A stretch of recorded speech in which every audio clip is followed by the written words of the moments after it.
తాకట్లో ఉన్న బంగారాన్ని విడిపించి ఆ రోజున మార్కెట్ ధర కట్టి మిగిలిన డబ్బును మీకు అందిస్తుంది కొమ్మూరి గోల్డ్.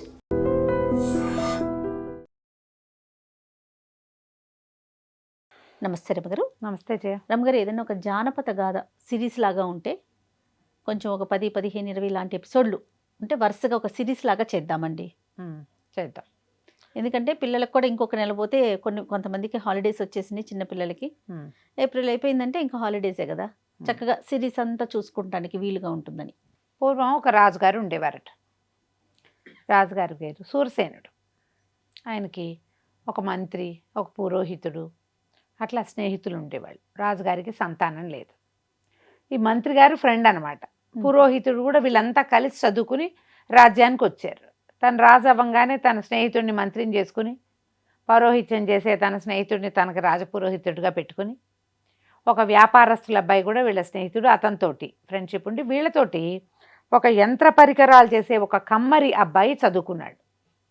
అతన్ని కూడా తమ రాజ్యంలోనే ఏవో పనులు చేయటానికంటే రాజ్యానికి అవసరమైనవి, రాజమందిరానికి అవసరమైన పనులు అతనితోటి చేయించుకునేవాళ్ళు.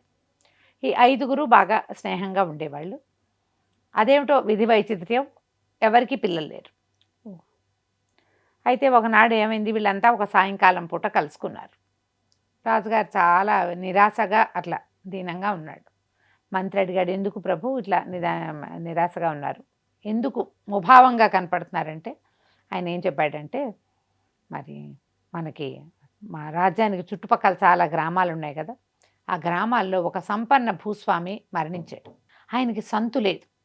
సంతానం లేకపోవటం వల్ల ఆ గ్రామాధికారి ఏం చేశాడు, ఈయన ఈ సంపన్న గృహస్థు మరణించాడు, అతనికి సంతానం లేదు కాబట్టి అదంతా ప్రభుత్వానికి చెందుతుందని ఉత్తరం రాశాడు.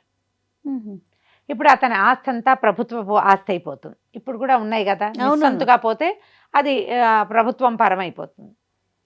ఇప్పుడు వాడు ఎవరిదో ఆస్తి మనం ప్రభుత్వ పరం చేసుకుంటాము, మనకు కూడా సంతానం లేదు, మన తర్వాత ఏమిటి, మన తర్వాత కూడా ఏదో మన తర్వాత మన రాజ్యం ఎవరికి వెళ్తుంది? అవును, ఇప్పుడు మన రాజ్యం ఉంటే ప్రభుత్వాన్ని పరం చేస్తామని అవేవడేవో ఆస్తులు తీసుకొచ్చి మన దాంట్లో కలుపుతారు.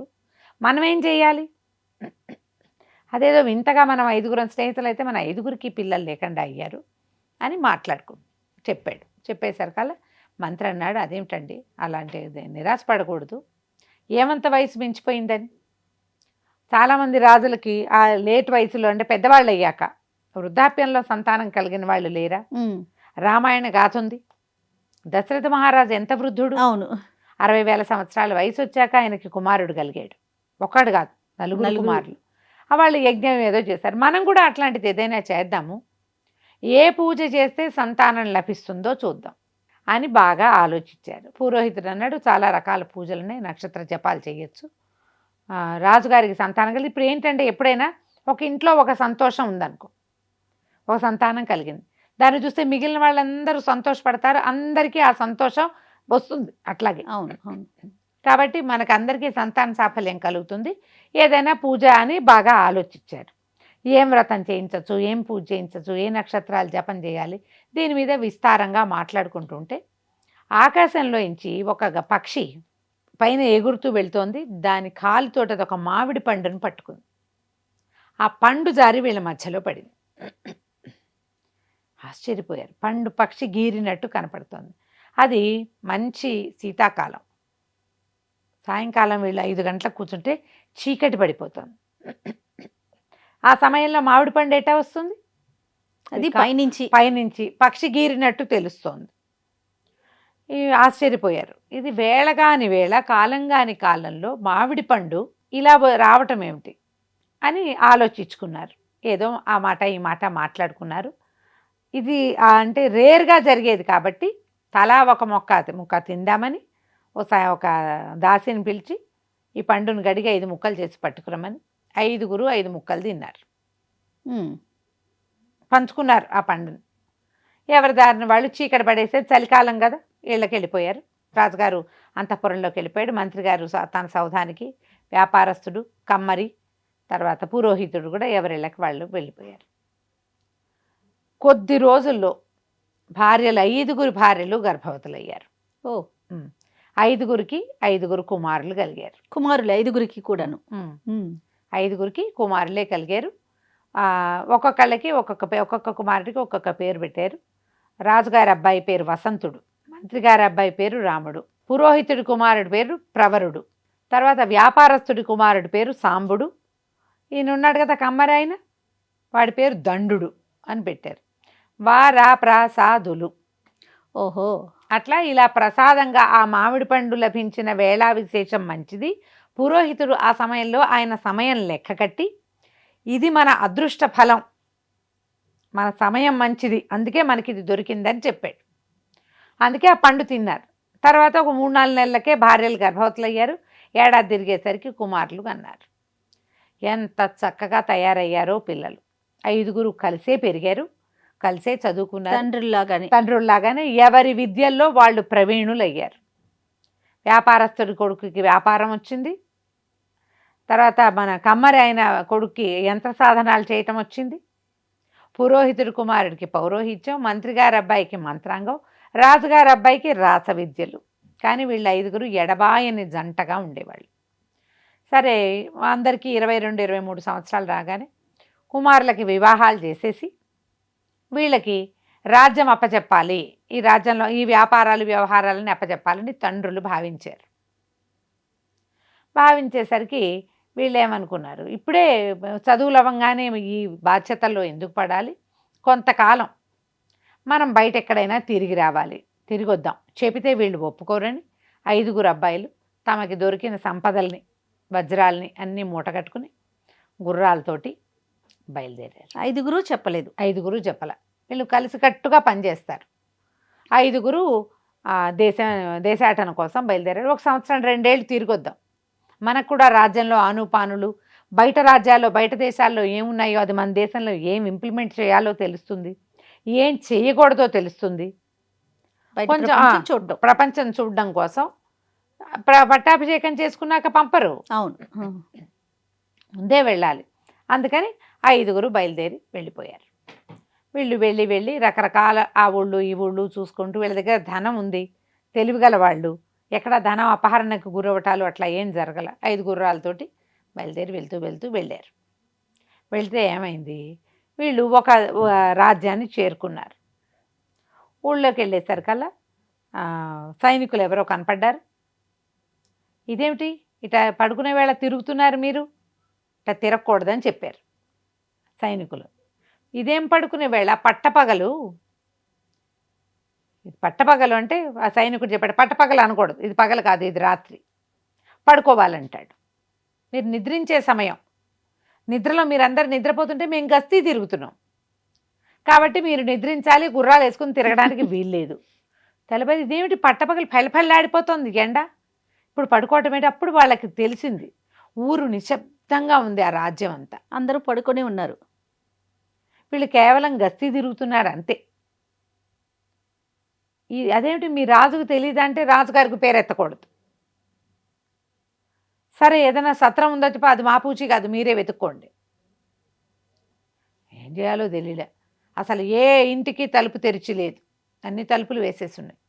ఏమిటో చూద్దామని కొంచెం అటు ఇటు తిరిగి, ఒరే మన దగ్గర ఉన్న ఆహారం తిని ఎక్కడైనా పడుకుందాము అని చెప్పి ఏం చేశారు వీళ్ళు, వచ్చే దారిలో ఏవో అవి ఇవి కొన్నారు, పళ్ళు ఫలాలు కొన్నారు, తిండి పదార్థాలు కొన్ని తెచ్చుకున్నారు, తినేసి ఒక ఇంటి అరుగు మీద విశ్రాంతి తీసుకున్నారు.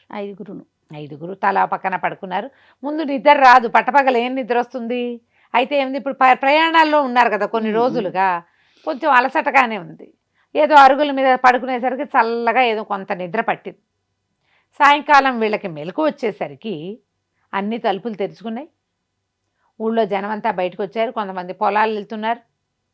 సాయంకాలం అయ్యేసరికి దీపాలు పుచ్చుకుని నడుస్తున్నారు. ఇళ్లల్లో పనులు అవుతున్నాయి, వంటలు మొదలు పెట్టుకున్నారు. కొంతమంది పొలాలు, కొంతమంది వ్యాపారాలు, కొంతమంది ఉద్యోగాలు. చిన్నపిల్లలు బళ్ళకెళ్తున్నారు, కొంతమంది పిల్లలు బయట ఆడుకుంటున్నారు. వీటికి అర్థం కాల. చీకటి పడిన కొందికి పనులు ఉద్రేకం పెరిగిపోయింది. పట్టపగలు తిరిగినట్టుగా రాత్రి వేళ తిరుగుతున్నారు జనం. ఏమిట్రా వీడి తమాషా, వీళ్ళు ఏమిటి ఇలా ఉన్నారు, వీళ్ళు పగలేమో నిద్రపోతారు, రాత్రేమో తిరుగుతారు, పనులు చేసుకుంటున్నారు. పైగా అసలు చాలా సహజంగా మామూలుగా ఉన్నారు. ఎక్కడ అలసట అలా ఏం కనిపించట్లేదు. ఎవరు ఆవలించట్లేదు, ఒకళ్ళకి నిద్రమోహం లేదు. బాగుంది రమ్మగారు. బాగుందిగా, వెరైటీగా. సరే ఏమిట్రా అని ఒక గ్రామస్తుడిని పట్టుకున్నారు. సత్రాలు అవి ఎక్కడన్నాయో చూసుకుని ఓ సత్రం పట్టుకుని సత్రానికి వెళ్ళారు. వాళ్ళు కూడా రెడ్డి స్నానం చేయండి అంటే రాత్రి 9 గంటలకి స్నానాలు చేస్తారు. వేడి నీళ్ళు పెట్టారు, స్నానాలు చేశారు. ఆ సత్రం వాడిని పట్టుకున్నారు. ఏమిటైనా మీ సంగతి? మా రాజుగారు ఒక విచిత్రమైన రాజు. ఆయన పేరు కానీనుడు. అయితే ఆయనకి సుబుద్ధి కుబుద్ధి అని 2 మంత్రులు ఉన్నారు. సుబుద్ధి తెలివైన వాడే, కానీ కుబుద్ధి అదొక విచిత్రమైన ఆలోచనలు. రాజుగారు నందంటే నంది, పందంటే పంది అంటాడు. ఈ కానీనుడికి ప్రపంచమంతా చేసే పని ఆయనకు నచ్చదు, ఏదో కొత్తగా చేయాలని ఉంటుంది. ఆయనకి ఏమనిపించింది, మనం ఆహారము నిద్ర ఈ రెండిటి వల్లే కదా రాత్రి పగలు నిర్ణయించబడ్డాయి. పగలు ఆహార సంపాదన చేయాలి, ఆహారం తినాలి, రాత్రి నిద్రపోవాలి. మనం ఎందుకు చేయాలి ఈ ఆహార సంపాదన? ఆహారం కోసం చేయవలసిన పనులు అంటే పొలం పనులు, వ్యవసాయ పనులు, కాకపోతే ఈ పనులు రకరకాల వస్తువులు తయారు చేయటాలు, వ్యాపారం, అది రాత్రి చేద్దాం. రాత్రి పడుకునేది పగలు పడుకుంటే సరిపోతుంది. ప్రయత్నం చేద్దామన్నాడు. సుబుద్ధి తప్పు అట్లా చేయకూడదు, సూర్యుడితో పాటు రోజు నడుస్తుంది, అట్లా పనికిరాదంటే రాజుగారు సుబుద్ధిని ఉద్యోగం నుంచి పీకేశాడు, పక్కన పడేశాడు. కుబుద్ధి అన్నాడు, ఎంతో బాగుంది, ప్రపంచం అంతా ఒకలా ఉంటే మన దారిని మనం ఉంటాం, పేరుకు తగ్గవాడు. ఆ కుబుద్ధి ప్రోత్సాహంతో రాజు ఈ పని మొదలుపెట్టాడు. ఇప్పటికి 6-7 సంవత్సరాలుగా ఇదే చేస్తున్నారు వీళ్ళు. ఈ రాజ్యం అంతా ఇంతే, ఇక్కడికి ఎవరొచ్చినా ఇలాగే రావాలి. మొదట 2 ఏళ్ళు చాలా కష్టపడ్డారు ప్రజలు, ఇప్పుడు అలవాటు పడ్డారు. అలవాటు పడి పగళ్ళందరూ తలుపులేసుకుని నిద్రపోతారు. రాత్రి అవ్వగానే టింగురంగమ్మని లేచేసి వ్యవసాయాలు అవి లాంతర్లు పెట్టుకుని వ్యవసాయం చేసుకుంటారు. భగవంతుడు అనుకూలించి వాళ్ళకి పంట తింటే పండుతోంది, ఎందుకంటే పగలు దానిపైన చేసుకో. నువ్వు రాత్రిపూట మొక్కలు పెడతావు, తెల్లారి ఎండ వల్ల దానికి జరగాల్సింది జరుగుతుంది, ఎట్లా అంతేగా, ప్రకృతి పరంగా జరగాల్సింది జరుగుతుంది కదా. వీళ్ళకి అనిపించింది, ఏమిటి ఈ రాజు, ఇదేమైనా తెలివిగల పనేనా? మన చుట్టుపక్కల ఇలాంటి వాళ్ళు ఉన్నారా? వీడిని సరిచేయకపోతే మన ప్రజ్ఞ ఏమిటి? ఈ రాజుని సరిచేయాలి ఎలా? సరే ఆలోచించి ఒక ప్లాన్ మొదలు పెట్టుకున్నారు. ఏమని వెళ్ళారు రాజుగారి దగ్గరికి, మేము కాశ్మీర దేశానికి చెందినటువంటి పద్మశాలీలం 5. మేము అత్యద్భుతమైన వస్త్రాలు నేస్తాం, 6 నెలలు పడుతుంది. అది ఒక పంచా ఉత్తరీయము, ఒక చీర రవిక ఉపరి వస్త్రము, ఈ 4 వస్త్రాలకి 6 నెలలు పడుతుంది.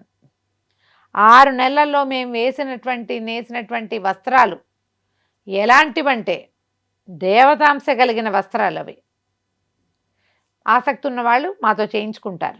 మేము మా రాజ్యంలో ఏవో విపత్కర పరిస్థితులు వచ్చి బయటకు వచ్చేసాం. కాశ్మీరంలో ఇప్పుడు మేము ఉండట్లా, బయటకు వచ్చేసాం. ఏ రాజ్యం వాళ్ళు మాకు సమయం ఇచ్చి డబ్బిచ్చి ఇల్లు ఇచ్చి చేస్తారో వాళ్ళకి ఇవి వేసిస్తాం. ఆ వస్త్రాలు కట్టుకుంటే ఇక వాళ్ళు చిరంజీవులుగా ఉండిపోతారు. నో మరణం. మరణం అంటే చచ్చిపోతారేమో, కానీ వాళ్ళ పేరు ప్రజ్ఞ ప్రపంచానికి బాగా తెలుస్తుంది, గుర్తింపబడతారు. ఆ పని చేయటానికి వచ్చాం, మీకు ఆసక్తి ఉంటే డబ్బులు ఇవ్వండి, ఇల్లు ఇవ్వండి, వాకిలు ఇవ్వండి, సమయం ఇవ్వండి అని చెప్పారు. రాజు బాగా ఆలోచించుకున్నాడు. మనకి పేరు ప్రఖ్యాతే కదా ఎవరికైనా కావాల్సింది, వెధవ జీవితం శాశ్వతమా? కాదు, పేరు ప్రఖ్యాతి. తర్వాత కొత్తగా ఎవ్వరూ చేయండి, మామూలుగా బట్టలే ఉంది, పంచ నేయటానికి కూర్చుంటే పొద్దున మొదలుపెట్టి సాయంత్రానికి అయిపోతుంది. 6 నెలలు పట్టే వస్త్రాన్ని కట్టుకోవడం అంటే సామాన్యమా? అది ఎంత గొప్పదై ఉంటుంది. అదేమిటో చూద్దాం అనుకున్నాడు. కుబుద్ధి కూడా దాన్ని ఎంకరేజ్ చేశారు. అయితే వీళ్ళు దానికి ఒక ప్రత్యేకమైన క్లాజ్ చెప్పారు, చాలా ప్రత్యేకమైన క్లాజ్, వింటే అదిరిపోయే క్లాజ్ అన్నమాట. ఆ అదిరిపోయే క్లాజ్ ఏమిటో మనం వచ్చే భాగంలో చూద్దాం. అలాగే రమ్మగారు, మంచి సస్పెన్స్లో పెడుతున్నారు మీరు. నమస్తే అండి. నమస్తే. And for more videos, Please subscribe to iDream. Please subscribe to iDream. Please subscribe iDream. And please subscribe to iDream. For more videos, subscribe to iDream. please like, share and subscribe to the channel. Congratulations, iDream. Subscribe to iDream. Subscribe to iDream. So subscribe to iDream Media. iDream team andarki huge congratulations. Please subscribe iDream Media. Please subscribe to iDream. Subscribe iDream. Please subscribe to iDream. iDream అంటే నా కళల ఛానల్ను subscribe చేసుకున్న నోరు తిరుగుతలేదు, మీరైతే గంట గుర్తు కొట్టండి. For more such videos, please subscribe to iDream. Subscribe to iDream. Please subscribe to iDream. Please subscribe iDream Media. Please do subscribe to iDream. Please subscribe to iDream Media. For best entertainment and information, please subscribe iDream. And don't forget to subscribe to iDream.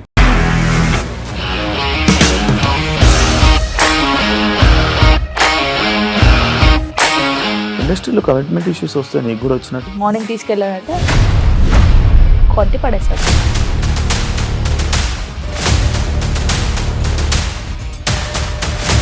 ఒక్కళ్ళు కూడా చూడలేదు ఈ cinema అని చెప్పడానికి కూడా చాలా ధైర్యం కావాలి. అది నిజం కదా, దాంట్లో ధైర్యం ఏంటి? ఇది నెక్స్ట్ డే ప్లేట్ మార్చేస్తే తప్పు కదా. As of now we are comfortable this అని నేను అనుకుంటున్నాను. రష్మిక గారిది మీది ఒకే ఊరు అంట కదా.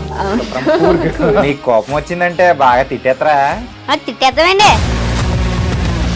నిజంగా గేమ్ ని ఎలా చేంజ్ చేయగలిగారు? ఏపీఎస్ఎఫ్సి వాళ్ళకి 6 నెలల్లో నేను 6 లక్షలు కట్టా. బిజినెస్ చేయాలనుకుంటే it is as difficult as riding a tiger.